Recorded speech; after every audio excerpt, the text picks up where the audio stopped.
Oh, well, hello there, folks. This is John Montez with the Monty TX YouTube channel. Thanks for stopping by.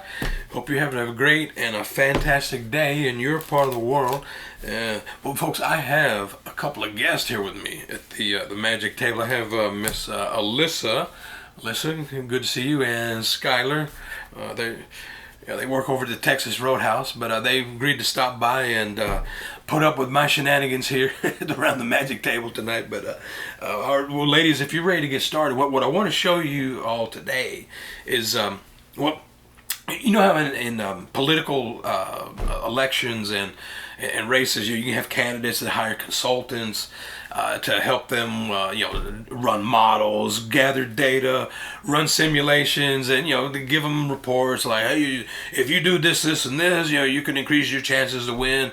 You could win by this much. They'll give all kinds of data points and what if scenarios. But I actually can run an election simulation right here with this deck of cards. Yeah. Yeah, in fact, let me show you a little bit about the methodology that we can use to run the simulation. So this deck of cards has 54 cards instead of the usual 52. I've added 2 additional cards, the jokers, and this table, I don't know, Alyssa, can you see this, and Skylar? I'll hold it kind of like this so the camera can see it and you guys can see. So in this table, in this column here, I'm just listing all the different kinds of cards that are in the deck. The jokers, the 2 through 10, jacks, queens, kings, and aces. In this middle column here, I'm showing the value that we'll assign or that will be assigned to each one of these cards. So the jokers will be worth 1 point. The number cards are worth whatever their face value says. 2, 3 to 10, blah blah blah. Jack's worth 11. Jack's a little higher than a 10, so it's worth 11. Queens are 12. Kings 13. Ace is 14. Makes sense, right? Okay. And then in this column here, I'm just showing how many cards there are of these different value cards. So there's 2 jokers, 4 of all of these other cards equals 54 down here. Yeah? All right. And then here on the far left side here, I'm showing what percentage of the cards in the deck these cards make up here, or these here. So the cards, the jokers through the 10s, all those cards would make up 70% of all the cards in the deck. So theoretically, there's a 7 in 10 chance that if you just randomly cut to a card, 7 out of 10 times, statistically speaking, you could wind up with one of these, right? Same thing for the 30% cards. So these are the core cards, the face cards, and the aces.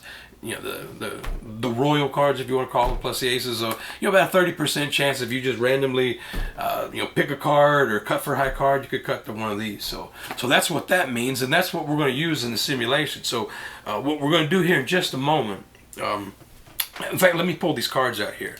We're going to run a simulation on two current races that are happening right now. So the primary election cycle's already started, early voting's already started, and one of the races here in Collin County, where we live, is the U.S. government Congressional District 3 seat is up for re-election. So the Congressional District 3, that's up for re-election, and Keith Self is the current incumbent. He's running for re-election, and he has an opponent named Mark Newgent.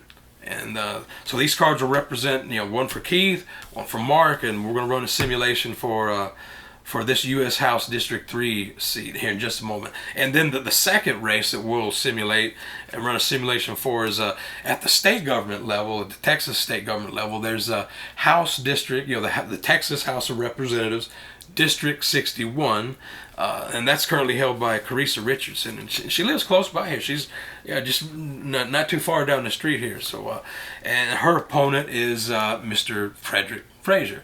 This card will be for Frederick, this one for Keresa, and we'll run a simulation for that one after we do the simulation for this first race. So, so you guys ready to get started? All right. So, Skylar, I'll start with let me give the cards a quick shuffle here, and we'll give them a cut, and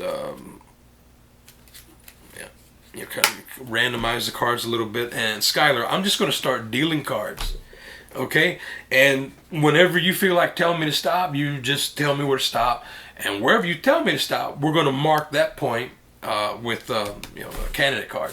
All right, so here we go. Dealing cards one at a time, and you just tell me when to stop whenever you. Yeah. She wants me to keep going, folks. I'd stop right there. Okay, now I had my hand on this one. Do you want me to? You want me to stop here or put this card?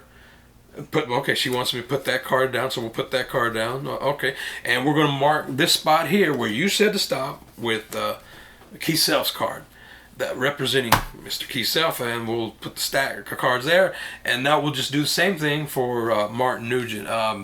So Alyssa, now your turn. I'll start dealing. Same thing.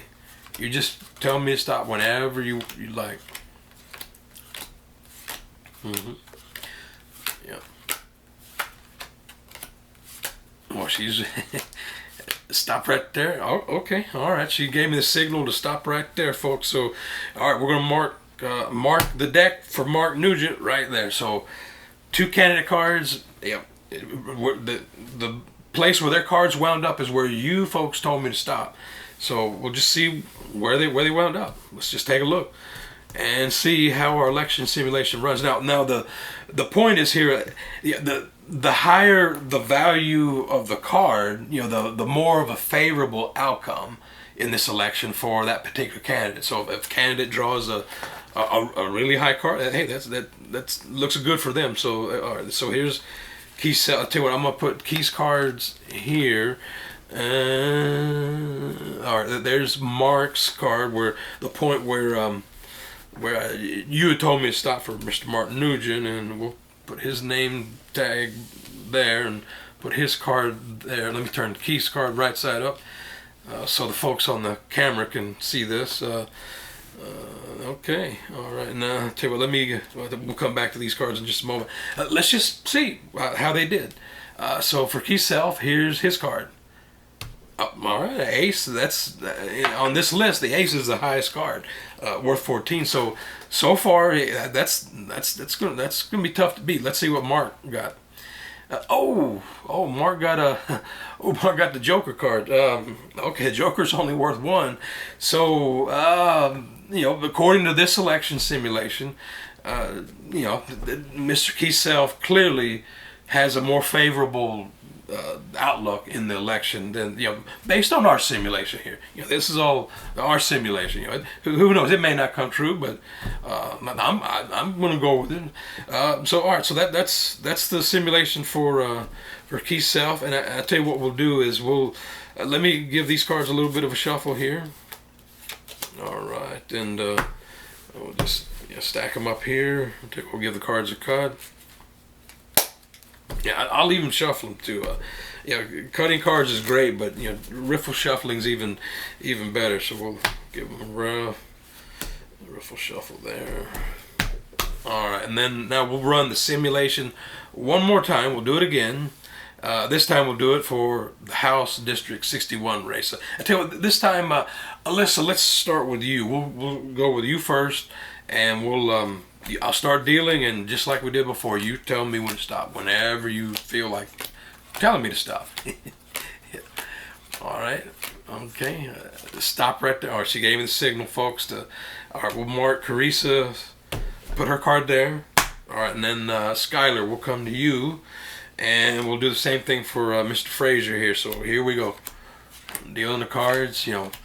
Wherever you tell me to stop is where we're going to mark his card. So that's right there. Okay, all right, right there. So okay, put Frazier's card there, and we'll do the same thing we did earlier. We'll just spread the cards out and see what card they wound up next to. The candidates. So will they have a favorable outlook or not so favorable, or somewhere in the middle? We'll just see. So let me put Keresa's candidate card there, and then the one there. Let's look for Mr. Frazier's right here. Oops. Oh, sorry about that. I'm making a mess here. So here's Frederick's card there, and let's just see how fate has turned out for these two candidates. in our election simulator. Here's Keresa's card. Oh, Queen of Hearts. That's a high card. That's a very good card. And then Frederick, oh, he got a low card, three.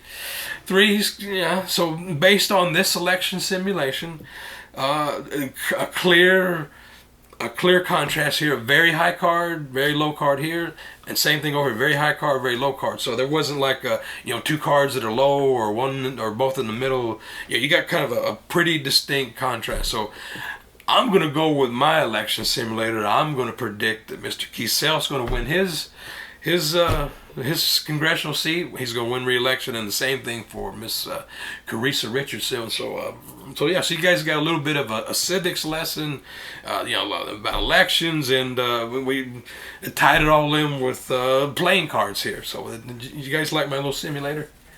Yeah. All right. Well, I'll tell you what. Why don't we take a break? And I'll turn the recording off, and we'll come back and we'll do this for a couple other races. Would you guys like to do another? Okay, we'll take a break and we'll come back, folks. I hope you like that. And if you live in Collin County, if you live in Kesel's district or Keresa Richardson's, if you haven't voted, get out and vote. Get 5, 10 of your friends to go vote. Do your civic duty now. Don't come complain later if you didn't vote. So, do your research and get out there and vote. So, all right, folks, have a good evening. Bye.